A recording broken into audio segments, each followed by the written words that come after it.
Kita awali dengan informasi pertama, pemirsa. Ribuan mahasiswa yang tergabung dalam aliansi BEM Mahasiswa se-Sumatera Selatan berdemonstrasi di Simpang 5 kantor DPRD Sumsel.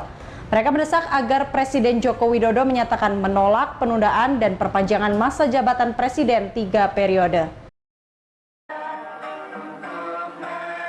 Ribuan mahasiswa dari sejumlah universitas yang tergabung dalam aliansi BEM Mahasiswa se-Sumatera Selatan ini berdemonstrasi di Simpang 5 DPRD Provinsi Sumatera Selatan Kamis kemarin. Kawat duri kepolisian menghalau kerumunan massa menuju gedung DPRD, membuat aksi demonstrasi terpaksa dilakukan di jalan. Para mahasiswa tidak dapat masuk ke halaman gedung DPRD Provinsi Sumsel. Dalam tuntutannya, ribuan mahasiswa ini mendesak Presiden Joko Widodo menolak agenda penundaan pemilu dan perpanjangan masa jabatan Presiden. Mahasiswa menilai tindakan tersebut akan mencederai undang-undang yang mengatur masa jabatan presiden hanya 5 tahun.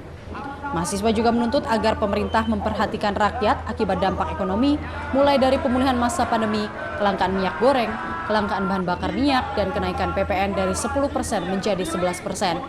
Yang katanya ada salah satu menteri Indonesia mengatakan bahwasanya dia memiliki 110 juta data masyarakat untuk menunda pemilu. Tapi nyatanya sampai sekarang tidak ada terbukanya masalah data tersebut. Terus ada lagi tuntut kami permasalahan tentang minyak goreng. Jelas minyak goreng.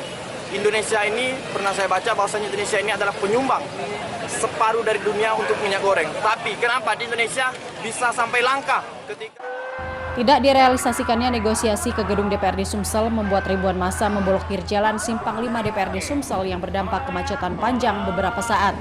Sampai akhir aksinya tidak diizinkan masuk, kerumunan ribuan mahasiswa membubarkan diri secara tertib. Dari Palembang, Muhammad Riza Fahlevi, iNews melaporkan.